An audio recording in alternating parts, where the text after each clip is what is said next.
Hey everybody, this is Petey from the Spinner Rack. We also have Calvin Ellis ready to rock. It's Here. We're here. We're doing it. We're doing the Odyssey.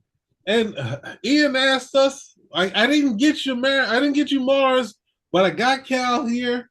We're doing it right now. We're gonna go through everything. We're gonna go through the real stuff, the real myth. Oh, it's tough saying real and myth, but go through the myth, the actual stuff. We got Cal for that. We got the movie. We're gonna talk that first, and we're gonna compare. Go through the characters too. So first off, I'm handing it over to Cal. Let's tell us what was tell us what you want to say about this movie first. Let you go first, and then we'll figure it out later. As somebody who really enjoys Greek myth, is very familiar with the Odyssey, read it more than once. This is not the Odyssey. This is not Homer's Odyssey. This is something else. It Nolan's out. should have been, Nolan. yeah, it should have been told. What's the woman who did the translation? Emily Watson and Christopher Nolan's Odyssey. Mm-hmm. It The striking thing about it is that he's trying to tell a myth without it being mythical. That is so apparent here. So wild. Now, that being said, that's just me. Is this an entertaining movie? Yeah. Will you go, be engaged, have a good time? Sure. One of the reasons I'm having these particular issues is because I'm very familiar with the source material. I mean, I can even tell you the best translation, which is by Robert Fagles. So when I'm looking at this, that's already there. So I already have a standard. And Christopher Nolan falls short of that particular standard. But for the layman, just going in and you want to have, 2 to 3 hours kill, this is a perfectly good way to do it. Okay. I'll say. Well, just to give you. I shouldn't. This is what's his name? I think Snarky J saying everyone should already know this story, but it just takes the. It takes. Well, I'm gonna do my quick. The thing for me is it's I feel like the Odyssey on a budget because I was with the hint of the gods. Obviously, That too. That too. we That too. so we with the hint of the gods with Athena being around, I thought we might be seeing more, might be seeing Poseidon or something like that. I know we were going to see the witches, so I was like, oh, maybe we'll get some more of the more fantastical aspects and some of the more fantastical locations, even though they did have some, a couple things in here. But without those, that's where I say you take that story, even though they spent probably 200 million or 250 million on this, and that's a hefty number. But at the same time, not having the gods, not having the gods on high, not having the gods on earth, and Athena not showing up as much as maybe she could have, even though I had to look at it again to see if they hinted on some of the characters or beggars. Is that supposed to be Athena in there, or that means there was a Telemachus? So for me, not having a god said, on the lower budget, having creeping in a lot of kind of the present day thing, but at the same time, like Cal said, you can't scratch your head at it being the number five movie and 70 750 million at the door right now. So but let's go over some of your issues now. Besides, you did a great nice overview. What were your issues going in? Because we see Odysseus kind of in a confused state, and he's with Calypso, and it seems like he's in the lap of heaven, but we also get to see at the same time, in his home, Penelope is she's making this tapestry or something like that. We got his son there, and he's struggling with what's going on, and all these suitors just eating and feeding. What are your initial thoughts of these two scenes, these two setups that cross cutting from? Okay. Well, my problems with Nolan's Odyssey are the beginning, the middle, and the end. So we get started, Mm-hmm. and uh, Chris, I'm no, sorry, Homer begins invoking the muse. This is a classic way of starting off the story, saying that you're praying to the gods so that you'll have a good recitation, so on and so forth. And I wish Christopher Nolan might have kept in the same spirit. But when we start here, it's already very much downplayed because the palace looks dark. almost like it's a dungeon. And this would have been a place of opulence. There's no color, nothing's bright, there's no gold. It's almost like to the point like they not just ate all the food out of the hall, but they ate all the color and all the Mhm. vibrancy out of it as well. You look at somebody like Telemachus, and his outfit is so muted. And in this time period, because wealthy people would have had the access, if you had the money, you showed it.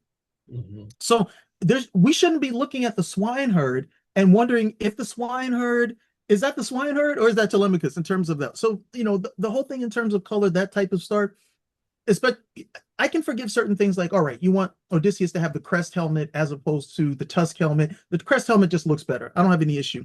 But then the mutedness in terms of color overall, yeah, that was a problem. I think the last one, if you had seen the Odyssey with Armand Assante, Mhm. or even the earliest one with Kirk Douglas, those things, they understood that, yeah, in certain instances, it's supposed to be bright, it's supposed to be lush Mhm. at the end of the day, because it's supposed to be mythical. And again, if you wanted to be historically, there would have been a lot more colored, a lot more wealthier you were, because you would have been able to afford that. And it also identified you as different from the common person. So those are, a couple of things that I see. I mean, the first five books of the Odyssey are known as the Telemachy, because it establishes Telemachus's problem with the suitors and what's going on in Odysseus's house. And then eventually we get to Odysseus, and he starts relating the story as what happens. But even from the start, it's like, this is okay. Again, we're going for a very modern take, where if it's dark, it's more serious, it's more adult, which automatically makes it more interesting. So those are some of the first things that really stood out to me. Well, that's interesting. I didn't really think about that portion of it. And it's really an eye opener to say, it should have looked like not just, this mess hall of, so don't really get the stature of what these suitors are. It just looks like, yeah, it really a very good, very strong point. Now in any movie there is sort of nipping and tucking and changing this, that, and the other. What about specifically Odysseus and Athena, where we're taking kind of I think the first place I guess it's the place they go to after, no, I think before they go to a place and they get in those lotus things and they get all knocked out.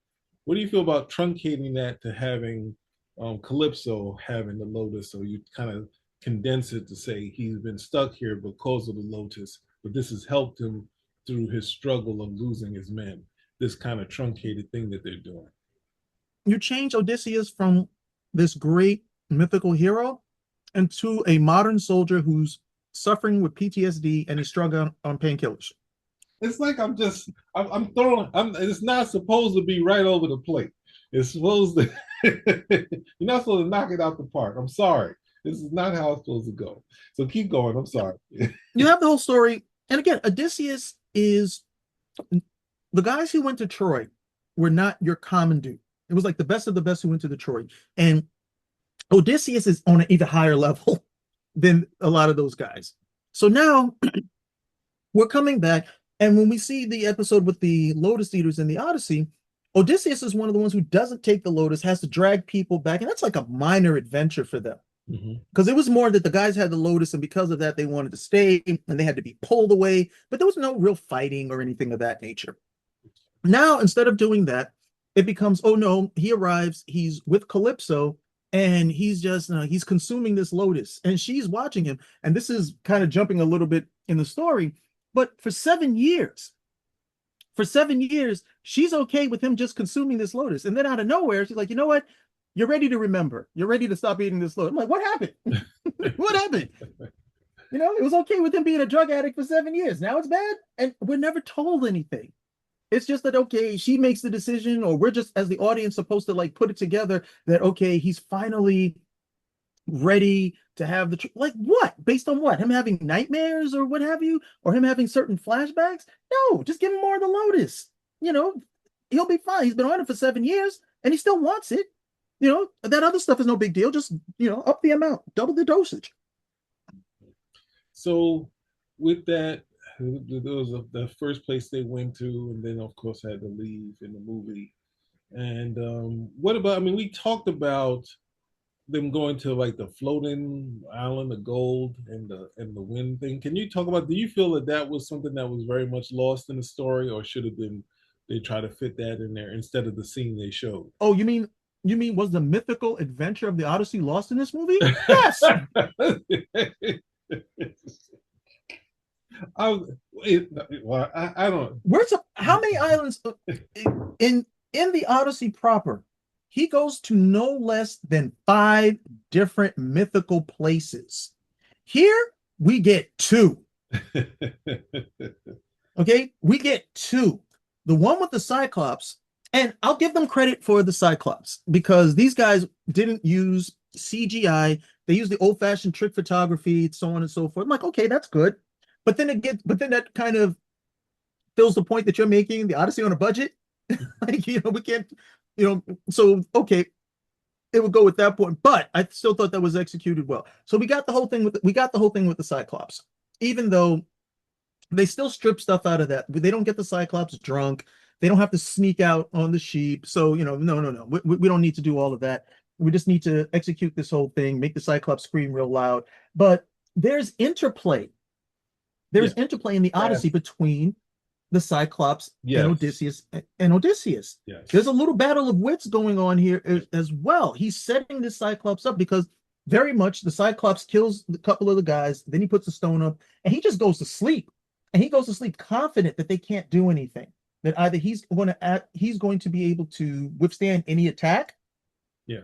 or if they kill him, well, they'll never get out of here anyway. So they're really stuck at the end of the day. And Odysseus is like, he's formulating a plan. He's like, okay, I'm gonna get it together. We're gonna get this dude drunk. Then we're gonna stab him, and this is how we're gonna get out. And then he even goes so far as to talk to him, to lure him into it, and to give him a false name. To give him a false name because he's like, all right, he may not be the only guy here. So if he cries out for help or something of that nature, so he's really thought this out. He's really thought this out so they can make a good escape. That's sucked out of the whole thing. We don't get any of that type of interplay, but so that's one island. And then the other island, I wasn't even sure where the heck they were. Well, the island where everybody's in armor. Yeah, let's hold on that. I just want to go to say that portion of that's the one that's the Cyclops story is the most vivid, and I'm not sure if I saw it in some sort of some my father telling me or some sort of cartoon or something like that. But that one I know, and the no man, no man did it, and then of course him reversing saying who did it, that sort of thing. So that was very vivid in my mind. So I'm kind of waiting for those things to kind of see, because like even watching, like I would say something like Hamlet, when me and my cousin and brother watched the Mel Gibson one, it was like lines that we knew because we've had to read it a few times. So it's kind of like this is the part I know, and it's like it was like, no, I'm gonna shoot my arrow, and then he's gonna call out to Poseidon and all this other stuff. So I just want to say that. I was gonna say going to the other island is they switched them into some sort of violence instead of the island where they're kind of getting eaten by the people, then they start throwing the stones. Do you think that so if it is that island, do you feel that is that do you miss the island that he actually went to with the large people that were kind of eating them and throwing rocks at their boats? Yeah, because they go to this other island. It's like the Cyclops is all over again. It's about worse. Yeah. Because before they just had to deal with one Cyclops, and that was enough of a problem. They go to another island, like, oh my god, this is 10 times worse. Yeah. And they're running out of there, but it also shows that his men are being decimated. Yeah.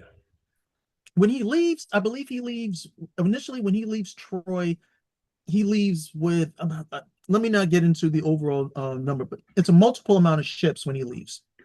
And then slowly but surely, by the time they get to Circe's island, there's only one ship. Mm-hmm. It's just Odysseus' ship. The other ships have gone. And so it's just those men. So you get to see how, look, the band is getting smaller and smaller with these particular adventures. And to be fair, Odysseus and his men, they're raiders. They're going to come on the island and they're going to go scavenge, look for what they can find. And yeah, hospitality would be part of it, but they're pretty much pirates. They're going to look to, get whatever they can.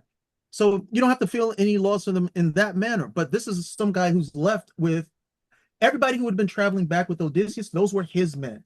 So say he was in charge of a battalion. These were men who came with him from Ithaca. Okay, he's somewhat responsible for getting them back because they came out there with them. And by the time they get to Circe's island, there's only one ship. Here, we get like one ship almost immediately. So we don't get that break. We don't get that breakdown.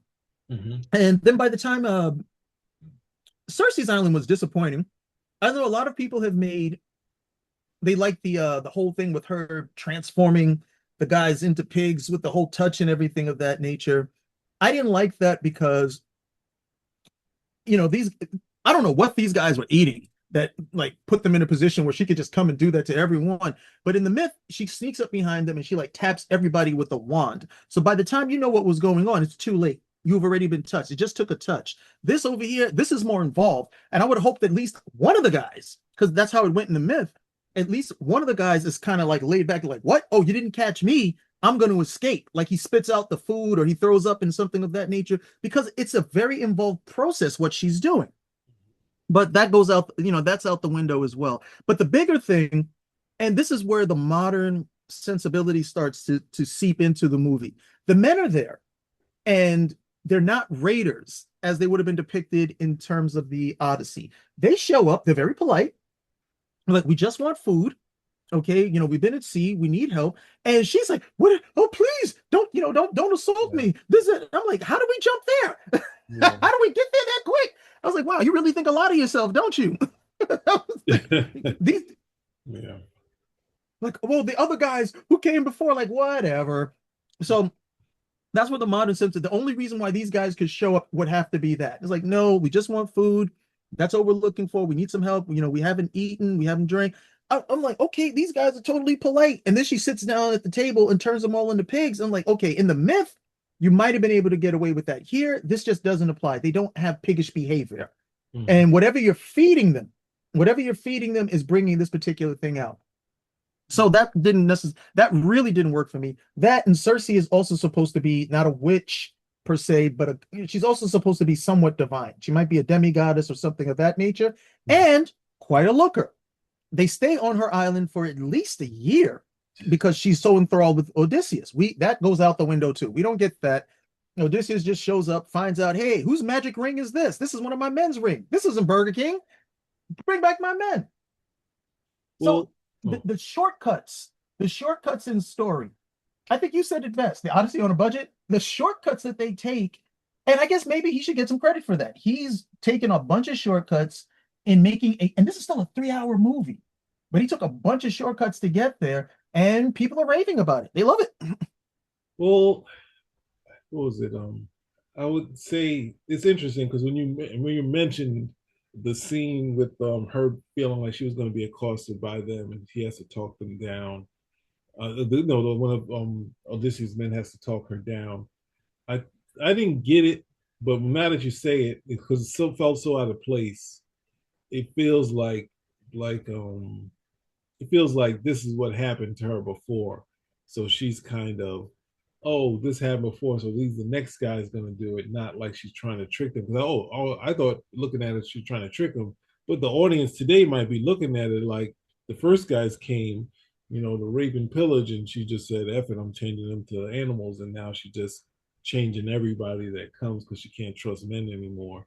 And I'm like, I don't need any of that. The idea for them coming, being welcome, and seeing the seeing the animals and not reacting. That's the thing. You have such a docile type of thing where the animals, these lethal animals, are not looking at you as me. That leads you to going into the palace and being like, oh wow, I don't know if it's a palace, but going into where Cersei's at and it all looks all great, and then they come in and they feel welcome, and the next you get turned to you get turned to pigs and whatnot. And the hard part is the Cersei's made her way to many things in the mostly comic books, and that's the fun of the character, of the instantaneous changing. It was very visual, and that's why I initially liked it. But if they were trying to go for anyone needing to explain what happened to the other guys, it was like, oh, they were caught, they tried to do something. It's like, nah, now you killed it for me. But ultimately, they get out of there. They get all It of doesn't work. Hmm? Yeah, no, yeah. It It doesn't. doesn't work because you're saying that not you, but they're saying like, oh, these guys got transformed into pigs because they had piggish behavior. All right, so why this guy get transformed into a lion? Yeah, And yeah. then the men show up. You see a lion. You see a lion, and their reaction is kind of like, huh? And then they keep moving. I'm like, get out of here. Get out of here. Yeah, for You that would have time, to yeah. see, yeah, you would have to see like the deer and like a whole bunch of harmless animals. You have to see a whole bunch of harmless animals first. And then when it gets to the point like you're really close there, that's when you see like the bigger ones like the lion, the tiger, and the bear. You're like, oh, what's going on over here? And then that's how you go. But if I'm seeing a lion that early, I'm like, I'm not going any further. Things are gonna kill me.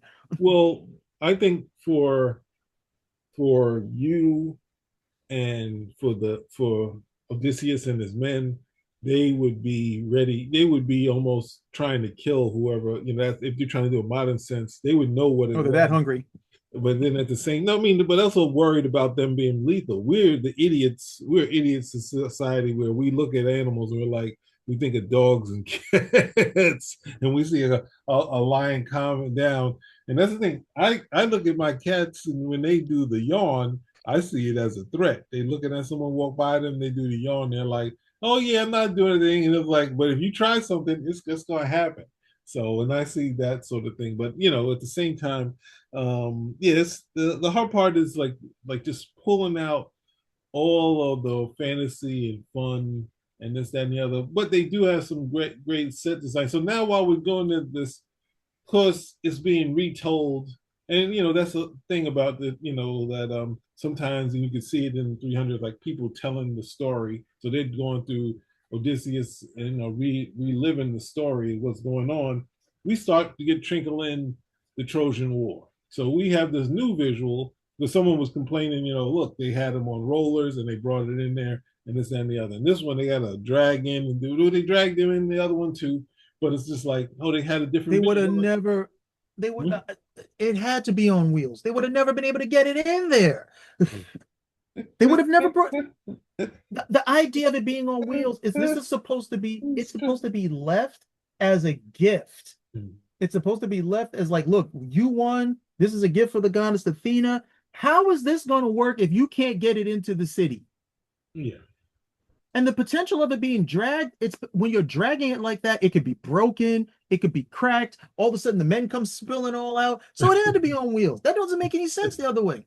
It was I was they like, no, going for another visual that was very visual, but it was just like, and it people was are stupid. dying, and people are dying in here. But the thing is, like, what is it? They say sacrifice storytelling. That's in comic books for a cool shot, but at the same time, this is also playing into. We're not saying we're going to do our normal statement on war. The same statement we tried to make in Oppenheimer about war is bad. We're going to say that because I'm watching. I was like, this is the Trojan horse story positive for this? Like that was a win, right? Like, no, no, it wasn't a win. It No, was it wasn't a win. it It was wasn't a win. That's it the was reason why the whole when Homer was telling the Iliad and the Odyssey, these were like these were anti-war tales. That's that's oh. what and then because he's going for realism, Mm-hmm. good grief, because he's going for realism, they would have never successfully made it into Troy. Was it Menelaus is like, oh yeah, we're all stuck in there with the urine and the feces. I was like, you would have died. You Yeah, would have died. You would have been breathing in fumes. You guys would have been sick. You would have died. Especially when the horse is supposed to be left there and then the tide comes in. The tide would have had to come in for a while for it to yeah, be buried that much. yeah, Okay, that means you would have had less air, all this stuff at the end of the day. I'm like, but they're going for this realism that's not necessary because this is a myth. It's a myth. This didn't happen. This yeah. is a myth. And I don't think they understand. When you say myth, okay, myth is where things happen on such a large scale that it's unbelievable. That's when it becomes mythical. If I wanted to say supernatural, that's not mythical. If I want to say legend, that's not mythical. Legend, Robin Hood. Robin's an excellent shot. He can hit a bullseye from 100 feet away, 200 feet away. Okay, legendary. Mythical is when Hercules is taking his bow and he's shooting the sun out. Those are two totally different things. And one is on a much higher level, and it's on a much more unbelievable level that anything like that could be accomplished. So now you're supposed to go in here, okay, I'm doing a myth. I can take a bunch of liberties because this story is not going to be grounded in reality. There's a great a deal of fantastic options that I have here. No, no, we'll go for we're gonna go for the real. Like you just suck all the life out of it, all of it. So as we, so that was the kind of struggle for me because I was just like, yeah, you want to try to add some, make people sweat and do all this other stuff, and then have the war. But then now we're kind of taking that story and saying, even I feel Odysseus himself is kind of saying, I kind of did the wrong thing. Now, I mean, it's just like it wasn't that was didn't really work for me because that's what they always kind of do in these war things outside of, if it's on the Rambo thing. But it's just like, hey, let's try to point out the horrors of war. So as we go through this, I think at the same time, was it Telemachus decides they cut back to their people are realizing that she's not finishing this tapestry that would lead to her finding a new suitor. Telemachus he goes down, and then we get we get to find out the story of Agamemnon. Now, when I seen him Agamemnon, and I was like, in the trailer, I wasn't bringing too much to me because I didn't know what it was going to be. But I think that was probably the best thing that they did in this story because he just felt like so immense, and it was just like when he would show up on screen, it was kind of like, what is going on here? He is like he's intense, and I thought even the logic of him leading the charge but not running out, everyone else running out behind him, and it just felt like really big. But at the same time, when we go there, then we get the big change because we want to try to shoehorn in Helen of Troy and some other stuff.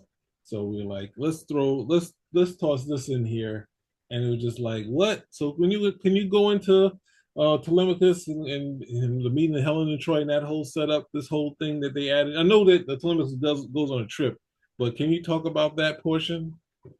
Well, yeah, in the Odyssey, Telemachus goes to seek out Menelaus, who's the only person who's returned from Troy. He was the he came. Odysseus is the longest removed, but then Menelaus would be the second most removed. And so they're like, maybe he can get you some information. And the person who sends him is Athena. That's the person who actually sends him. Yeah, But we don't get that in this movie. yeah, We don't get that. yeah, that's a big portion that because we talked about it before. I hadn't realized that she was also talking to Telemachus, and that wind up not being in the story, regretfully. So keep going. Sorry. Yeah. Yeah, no worries. So he goes, he talks to Menelaus. Menelaus gives I mean, what he did in the movie is so lackluster because in the actual story, Menelaus is telling about coming back and how he has to actually fight Proteus, who is this god, Yeah, a yeah. lesser god who can change form, and he has to hold on to him regardless of whatever form he takes. And then once he finally defeats him, then he tells him how he can get home because he's lost.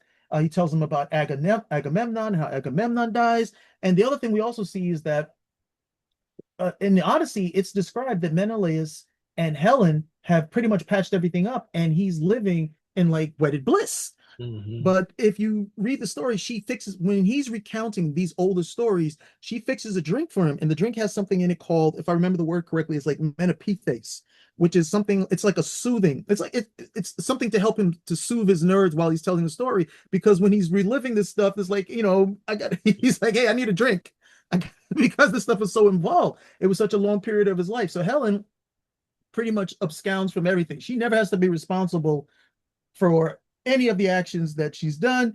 She is the modern woman well before the well before the modern woman was able to accomplish it. No responsibility, no accountability. But in the movie, we get a totally different thing. We get Agamemnon relating to us the Trojan horse and the overall destruction of Troy. But the bigger thing for me was that there was this controversy that Helen of Troy was now going to be a Black African woman. Okay, Lupita Nyong'o, you people. So Lupita Nyong'o is the first Black African woman to play Helen of Troy. She is also the first woman to ever play Helen of Troy, scarred half of her face. Hmm. That I looked at that and I was just like, that was the point. This is supposed to be the most beautiful woman in the world who sent 1,000 ships, and the first time you have a Black African woman, you scar half of her face. That was not lost upon me at all. It served no purpose for the changes whatsoever. And then the whole idea is that one of the things that I did like is that Helen is like this survivor through her beauty. So even after everything she's been, she was with Menelaus, then she marries Paris. After Paris, she marries one of Paris's brothers when he's killed. Then Menelaus gets her back and he wants to kill her, but she's so beautiful he can't do it. And she ends up being a dutiful wife to Menelaus. We don't get any of that. We don't get any of that. We get this last little pitch from her. Please apologize for everything that I was responsible. Helen never apologized for anything, ever. But So this is more of this modern take, and it was so out of place. It was so out of place when he grabs her by the face and shows that half of her face has been scarred, like she's property. And like, you're gonna be mine. I'm gonna scar you so nobody. I'll make certain you stay here this time. I'm gonna scar you so nobody wants you. It was just so out of place at the end of the day. yeah. So at the same time, Odysseus is remembering him having to get. I guess it was from Cersei going to talk to the dead, and we have this scene which is a classic part of the Odyssey of seeing some of his fallen soldiers, and it feels like to me that it's going back to this thing of the horrors of war because Mhm. you get the character that what's the character Elliot Page is playing? Uh, Sinon, but Sinon's from Roman mythology, not Greek. okay, so but I think when they where I looked it up, it was basically saying, "Hey, how did it go?" Like this one is like, "Why do you No, not you're marry right. me? Why do you not what?" Why did you You're not right. tell me this was going to happen?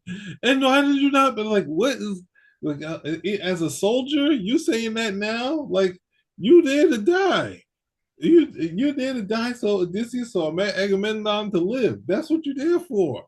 You don't sign Here's the up and big say, "Hey, I didn't sign up for taking the first blow here." Well, Or again, that's the modern thing. Somebody's always guilty of doing something. Regardless, you take a breath. Oh, why did you breathe? You don't take a breath. How could you not breathe for me? It's yeah, ridiculous, and they permeate all the movies with this nonsense. That somehow you're always accountable for no matter what decision you make, you're wrong. So that's how it. But in the Odyssey, one of Odysseus's men dies because I think he goes like he sleepwalks or something to that effect, and he dies. But they don't know that he's dead mm, because they don't know that he was on a roof, and yeah, they don't realize that he died up there. They can never find his body, and they leave. When they get to the underworld, they see him, and they're like, "What happened?" He tells them that he died, and to please go back and bury his body. mm, That's that's probably the heaviest one.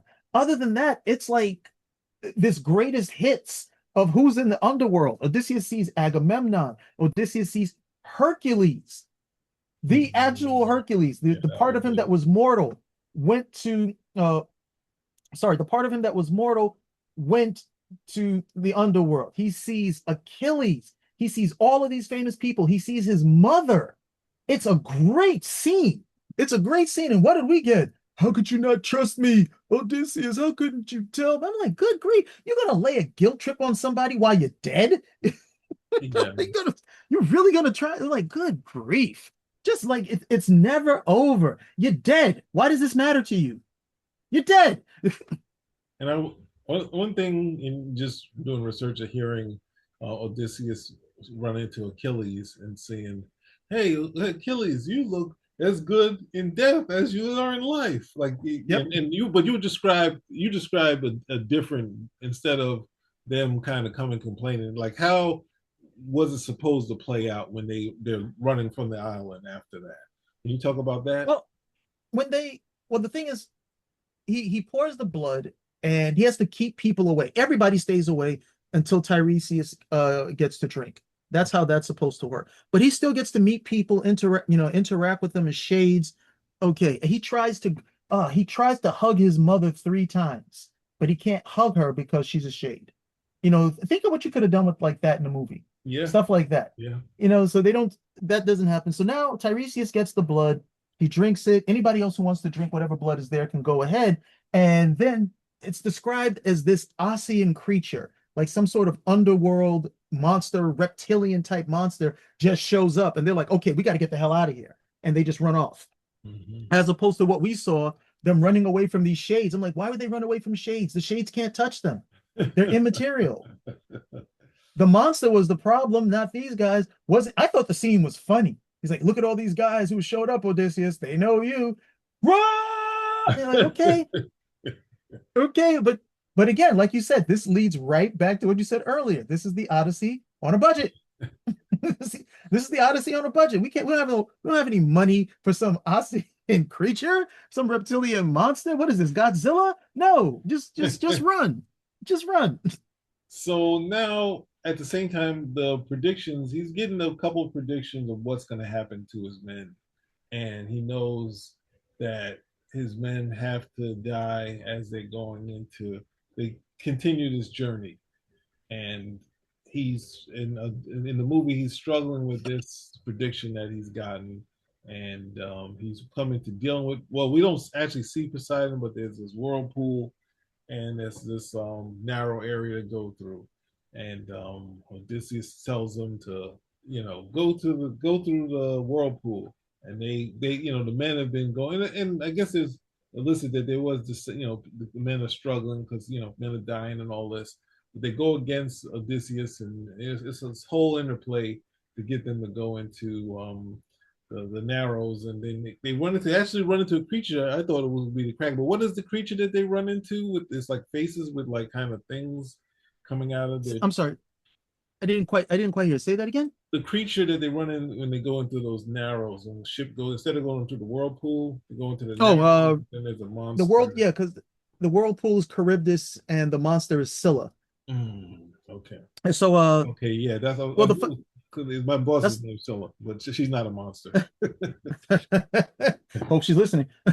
Anyway, We'll see. no, that's like an old thing. Like the term we would have is like catch 22 or rock in a hard place. Yeah, yeah. You would also have Charybdis and Scylla is supposed to be an example of that. Where if you go to Charybdis, you'll probably lose the whole ship and everybody dies. And if you go to Scylla, six people are going to die. And so the whole idea, because Circe tells all of this to Odysseus, not Tiresias. However, however, he's the one who has to make the decision. He never tells his men, because if he tells his men, they're gonna immediately like say, "Hey, let's try to go by Charybdis," Mhm. at the very least. And there was no way they were ever going to survive that. So they go closer to where Scylla is. Six of the men die, and they move on. And he pretty much just has to live with it. Now, I already knew what the scene was going to be. The scene was going to be, you knew. Yeah, But definitely. at least they play. But at least they played that one better. Mhm. At least they played that one better, where it's like, hey, he's like, okay, what was the decision I should have made? And all the guy can do is get quiet, because there is no good option here. There is no good option. The only people, well, Odysseus actually traces the same voyage path that Jason and the Argonauts Mhm. did. But Jason and the Argonauts were able to circumvent this because they had divine help. That's the only reason why they were able to do it. Odysseus, doesn't have that. I mean, Odysseus is, being cursed by Poseidon. So he doesn't have that help, so he can't do it. So nothing short of divine help would have been effective here. But they get past that, and then of course we get to the, Well, let's. we get to the I, island of the Sun King. but let's before. Oh yeah, okay, yeah, that's what I want. I was wondering, as it's been a while since I've seen it, but the island of the Sun King, where they're going to be stuck and they're not supposed to eat. The hard I part should is, have said, hmm? sorry, I should have said Helios. I'm dumbing it down for people. Helios, Yeah. who's the sun god. But The sun why god, did they use the name instead of, why did they use the sun god instead of Helios? Why wouldn't they say Helios in there? because they think the audience doesn't care. That's all it is. The audience doesn't care. We only need a couple of names. As long as people know Odysseus, Penelope, and Telemachus. Okay, everybody else we could use the five different names, and the audience just doesn't care. Well, it is kind of getting into, I guess, would be the myth, because it's like, hey, if you eat this, you're going to die, and then it's like, oh, then they do die. But the funny part is watching with my wife and them like kids. They try to find a hole that they cook the food, but of course they're going to smell this sort of thing. And I think that's the thing. The hard part is this is really a scene that would really need the gods to be like, Helios being kind of upset, not just, hey, you do this, this is what happens, but it's like, hey, we ate it. Hey, the wind is coming. Let's go. And then, of course, the waters are treacherous. It's like, hey, it's tough. It's so you can play it to the realism and kind of throw out the gods. It's like we can get the gods Yeah, out of here. And that was a I actually like the moment because he Odysseus comes to them and says, "Do you guys know what you've done?" He's like, "Yeah, we've decided to drown rather than starve." mhm. It's Yeah, once again it's just a bad option. They're never getting off that island. yeah, They're never getting off that island because Poseidon won't let it happen. He's like, "Nope, I'm wrecking this dude." But this again goes back to the curse that was put on Odysseus by Polyphemus, uh, using and Poseidon exercises it. After he stabs him in the eye, Odysseus is fine. He tells him this fake name. He says, "My name is nobody." So Polyphemus doesn't know who he is. He can't get any help. And then Odysseus, in his arrogance, tells him, "Hey, Polyphemus, if you want to know who blinded you, it was me, Odysseus." So he gives him his name. Then he goes a step further and he says, "From King of Ithaca." So now he knows his name and he knows where he's from. And then he goes a step further. He says, "Son of Laertes." That pretty much nails him because now Polyphemus knows his name, he knows where exactly he's from, and he knows his father. So there can't be any confusion when it comes to cursing him. And that was a very important portion in the book because if he had just said Odysseus, well, there could be several Odysseus's in the world. Odysseus of Ithaca. Well, how do we know? Maybe there was more than one king, previous. The son of Laertes. Okay, got him. And then he curses him that he never reaches home. And if he does reach home, let it be after a long time and let him be alone with none of his men. And, when he gets home, may he find strife in his household. And that is exactly how the curse plays out. And so this second portion here, where the men are all going to die, this is invoked in the curse that Polyphemus puts up. But because Polyphemus never has any interplay with Odysseus, we're robbed of that as viewers. well, they kind of did hey, the Cyclops can talk. It's like that. Oh, I never had any reason to say anything. So it's like, oh, he could talk. They just decide to play that out. You're like, Um, oh, he's talking. We think you're cursed because Cyclops, was talking. I heard Poseidon. I'm like, how would he know who to curse? mhm. Yeah, See, yeah, that's, yeah, are you saying that Poseidon's omniscient? yeah, No, he's not. He's like, how would he know who to curse? That's part of it. He never gave his name. He just, yeah. I'm just going to curse some random Greek out here on the sea. Now, after this part, and continue. No, actually, what was it? Didn't we have him going into was supposed to be the sea of the song of the sea thing that happens that he's in there, but it wasn't supposed to be like actual creatures, not just a song. When he's on the boat, With they oh, tied with the he ties himself with the on. with the sirens. Yeah, sirens. Yeah, sirens. Oh, Was it? that they cocked that one up too. We never see the sirens. They're That's it. We're always supposed there to see was the sirens, right? That's what I was trying to say. what no, in the myth we don't really get a description of the siren because if you see them you're going to die. Okay. The only way to see them is to get closer. You're going to die. So they'll do some illustration at the end of the day, but they somehow Odysseus gets free and jumps in the water. I'm like, you got to be kidding me. I was like, you've got to be kidding me. They totally said so there was no sense. He didn't need to be tied up. He could have just listened, jumped in the water. He would have been fine. What was the purpose of all of that if you're going to jump him in the water? It's ridiculous. I was just like, anything. It was like anything to make a good story bad. I was just like, that made no sense whatsoever. The idea was that you needed to be restrained because if not, you were going to end up dead. Because if you made it to the sirens would work in that they would sing their song and then the ships would get closer and smash against the rocks and then they would just go, eat the men if that was the case. But Okay. you were going to die. Yeah. So the idea is to prevent yourself from dying. And we still have a scene where he jumps in the water anyway. Ridiculous. So who is it? So Cersei is now kind of ready, helping Odysseus as he's remembering everything slowly as he's. Oh, you mean Calypso, Oh, right? sorry, Calypso. Yeah, Calypso's he's coming off of the Lotus and he's remembering everything, and he decides, you know what, I gotta make a raft. And this is the movie magic. I think that I'm up to date where I'm at with the story, right? So he makes the raft and he goes out, and I think it was it. I think there's one last area that Odysseus goes to and he gets help going home. And I thought that would be a very great visual of the last people he runs into when he finally gets them home. Those people are frozen, like they're frozen because he wasn't supposed to get help to get home. But he got on a raft. You talk about this last portion, him getting back to Ithaca. That was insane. That was insane. Because he's just putting that wasn't a raft. I don't know what that was. You, there's no way you could believe that was seaworthy. It was ridiculous. Come on, Tom Hanks made even though Tom Hanks' raft was better than his Tom raft. Hanks' raft was better. Tom Hanks's raft had a sail. Tom's Ranks had a sail. Okay, and he had Wilson. It was easily better at the end of the day.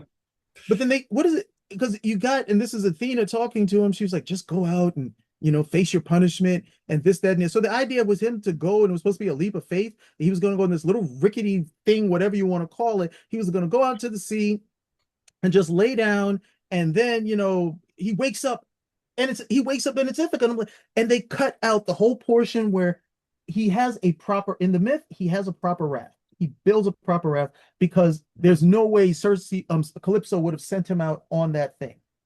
All right, because the gods themselves say, hey, you can't keep him anymore. You got to send him home and provide him with what he needs.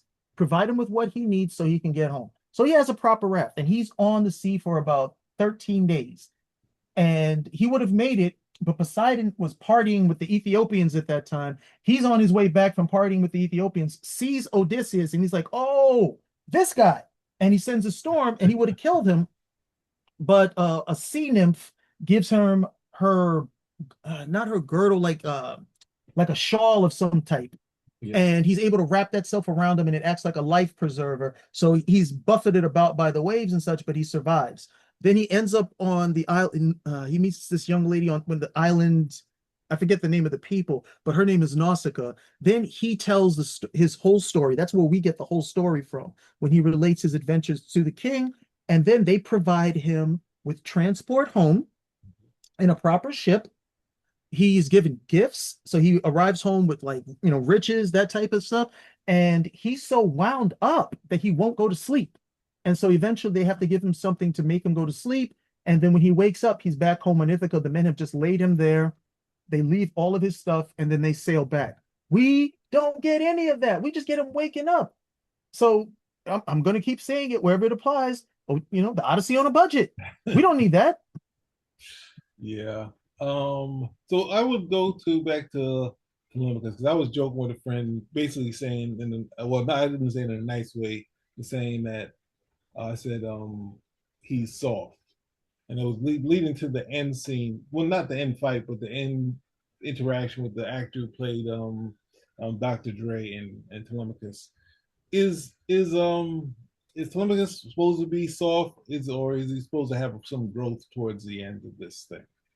Okay, no. Telemachus in the myth is never portrayed as soft. Mm-hmm. He's portrayed as outnumbered. Okay. That's the big deal. Telemachus is like, hey, I can kill one of these dudes, maybe two, but I can't kill 30, 40 guys. That's just not going to happen. And then when we get to the scene, when Odysseus arrives, he reveals himself to Telemachus, and they start plotting out, like, hey, this is how we're going to take these dudes out. And when it comes time for the big scene, when he's killing people, Telemachus is there with him. They're like mowing these guys down. It's like Odysseus, Telemachus, and maybe two other people that they can trust, and they kill all of them. So Telemachus has a hand in it. So as they portrayed him in the movie, no. Different Telemachus in the myth, different Telemachus in the movie. Well, I was also thinking they had a moment where they had the actor played Dr. Dre. He takes down Telemachus and he could kill him, and they say, Mhm. "Oh, this would be a righteous kill because he was attacked." And then later he said, "Hey, now you can go kill him," and and he's like, "No, that's not the same boy." That was like, what are you talking about? Like, when did you find out? Did he punk you out in the hallway or something like that? He he So found out the same time we found out. It's in the script. yeah. So but they do the the classic bow scene and stringing the bow, and then Well, one other thing I want to say about Telemachus, if you've seen the Odyssey it was done in the 1990s for TV with Amon Asante playing Odysseus, Mhm. Telemachus is no joke in that because he wants to kill these dudes, and he's like, oh, is Odysseus is like, no, you got to wait for the right time, you don't just do it. He gets roughed up by one of them. He wants to kill him, and he's like, no, now's not the time. And then he tells him, Telemachus, now is the time. Telemachus grabs a spear and just charges this dude and thrusts through him, hikes him up in the air, and stabs him right through to the wall. That's Telemachus. That's Telemachus. Or at least that's Telemachus as he was played there. It's like all the anger and the rage he has of being abused by these guys for the last 3 years. He's brutal on that dude. This Telemachus can't get it together. Even to save his father's life, he's In struggling the to end, fight this yes, dude. yes. Okay, so this has happened now to deal with what he's done because Odysseus feels that the Trojan War was a mistake. Him tricking and not, I guess, trying to say this is the rules of engagement. So he doing the Trojan horse was wrong, and this, that, and the other. He decides he's going to leave and leave this to his son, and That was ridiculous. he's going to That was ridiculous. pay for winning. Come on, Sam.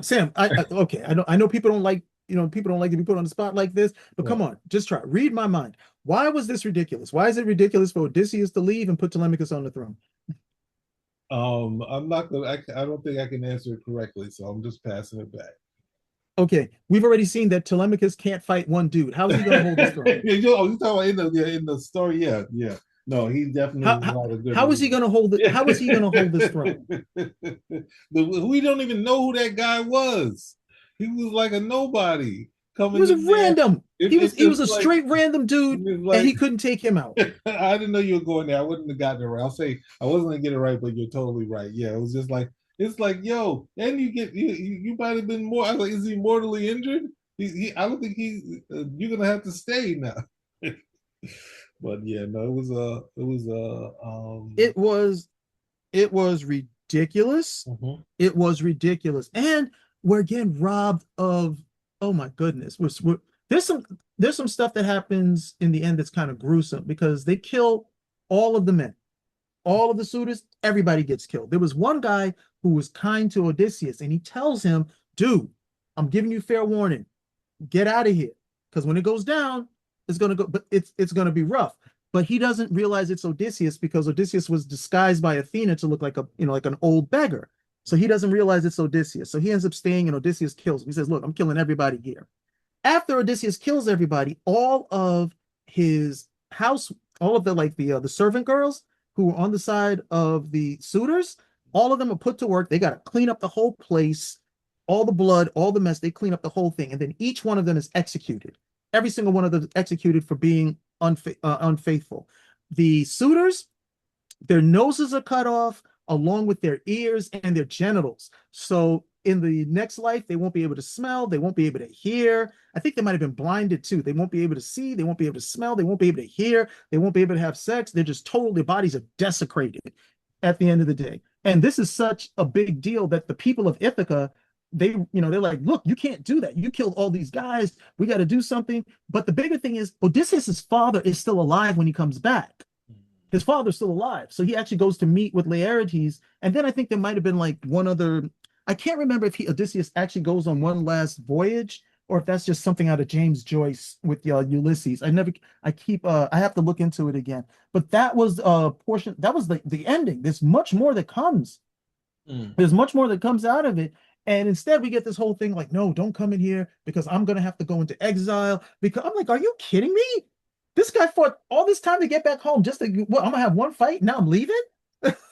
Like, I'm leaving it. And it'd be one thing if he's leaving it to Telemachus from the 1990s, but Telemachus in 2026 is not ready to hold this throne ever. So he's like, I fought all this time to get back here. I'm going to give it to you. No, you can't hold this throne.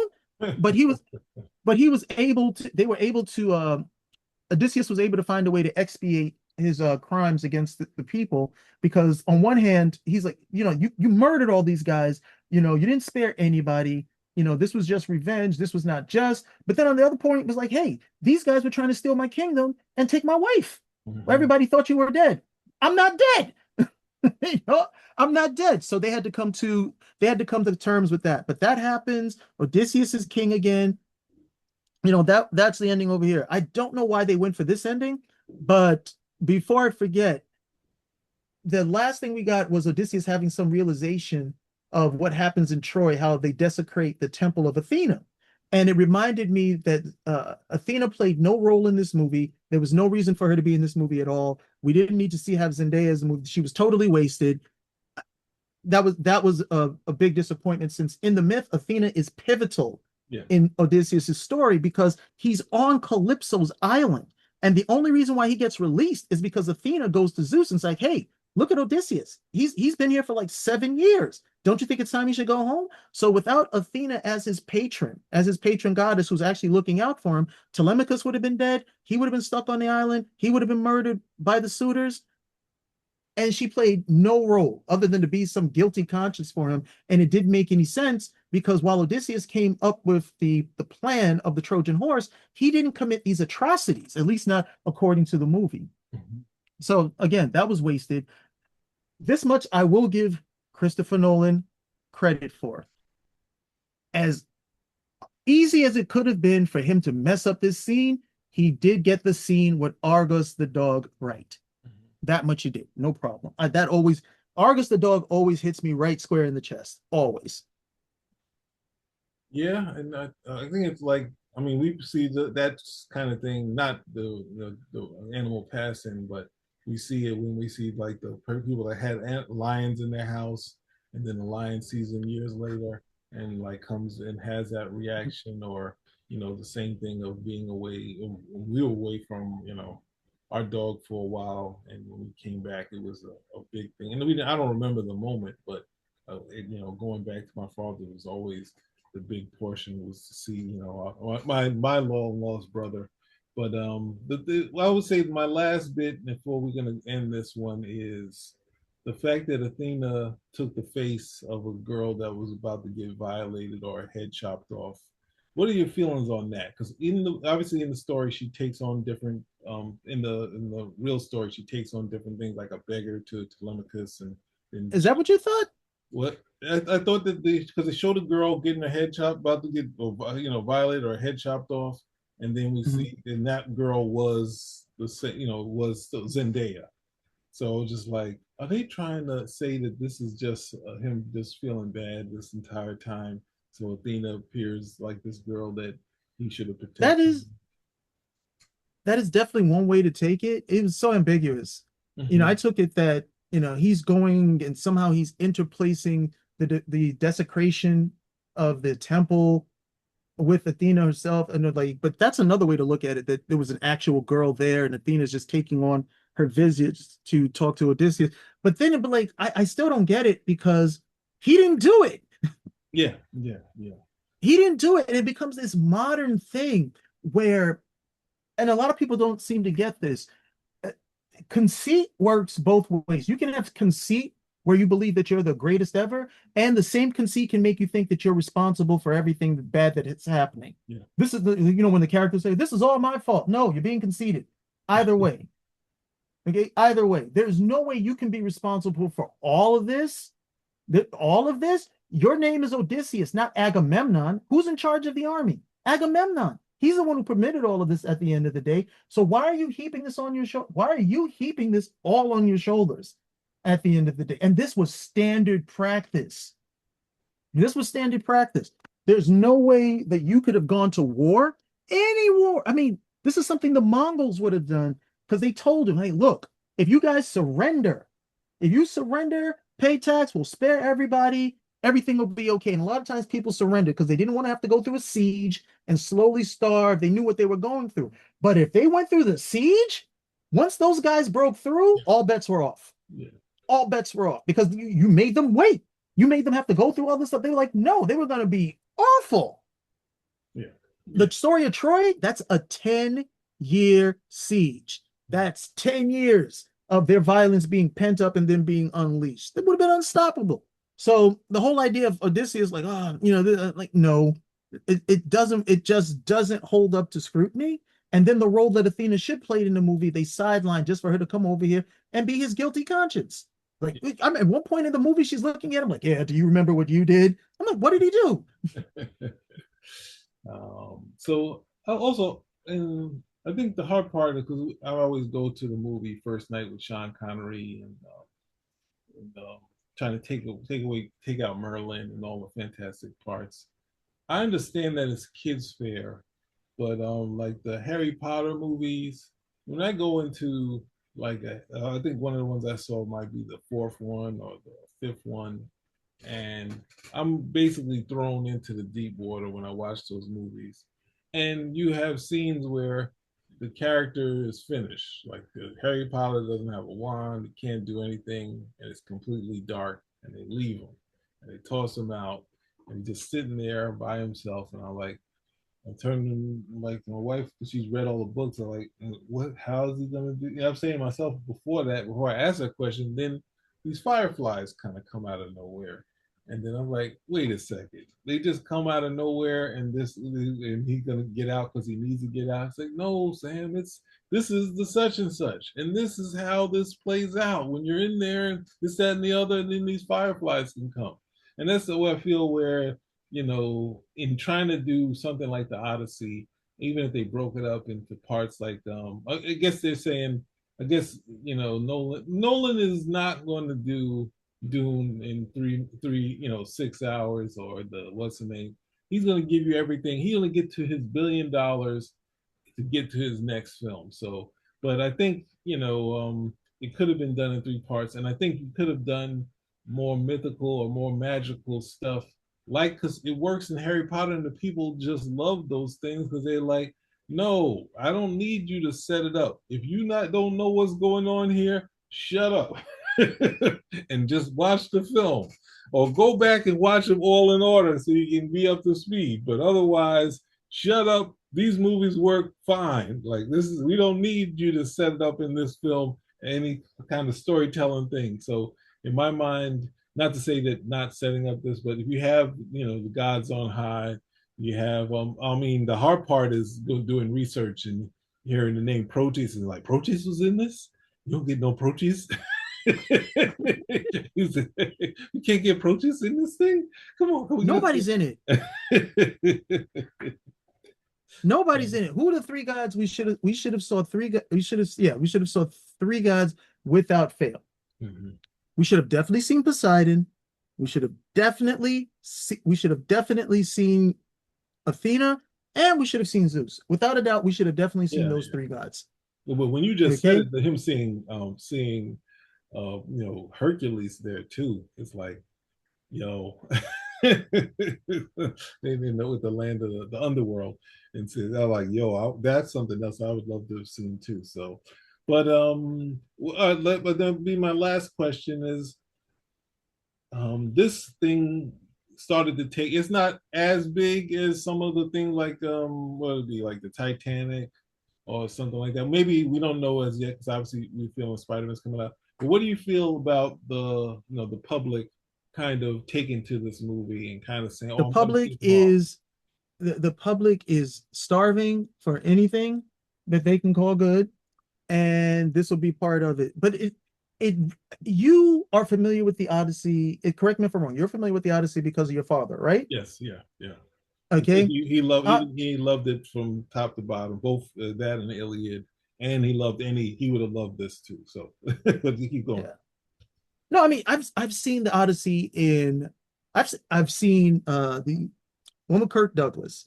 Armand Asante. There was another one with Ralph Fiennes, and I did not like that one at all. They really stripped all of the mythical aspects of it. They just wanted to make it was I just didn't care for it. And then there's this one, and I think there's another one, a long form one, but I think it's in Italian. So I've seen them. And it's usually easier to make the Odyssey than the Iliad because there's the god stuff in the Iliad is more pronounced, and that just really scares them off. So, but you already know that this is not a new story. You might have even like had to read it for like classical literature at university or maybe in high school, that type of stuff. Now you have a generation and they're like, what's the Odyssey?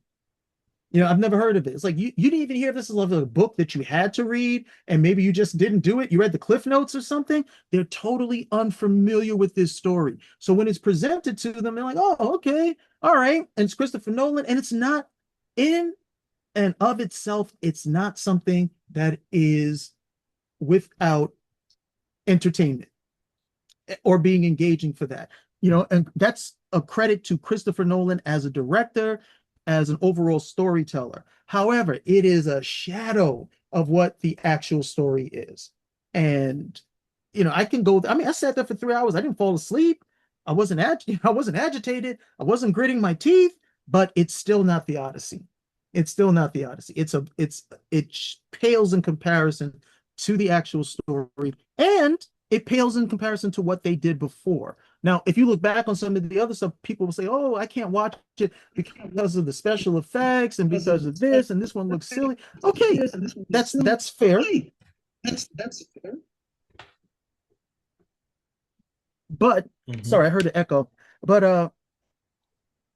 uh, it's still better because it's the actual story of the Odyssey as opposed to, hey, why don't we reinvent this for a modern audience with our own particular sensibilities? Yeah. So there we have it. We got through our well, we still have Troy to do. We said we were going to do Troy. We're going to do that. We might come back to this because we didn't get Mars, but thank you, Cal, for this. And the movie's still It worked going. out better. Huh? No, I was gonna say it worked out better with Mars not being here, but I forgot he might actually listen to the show, and so I won't say that. No, no, I'm hopefully maybe we can do like a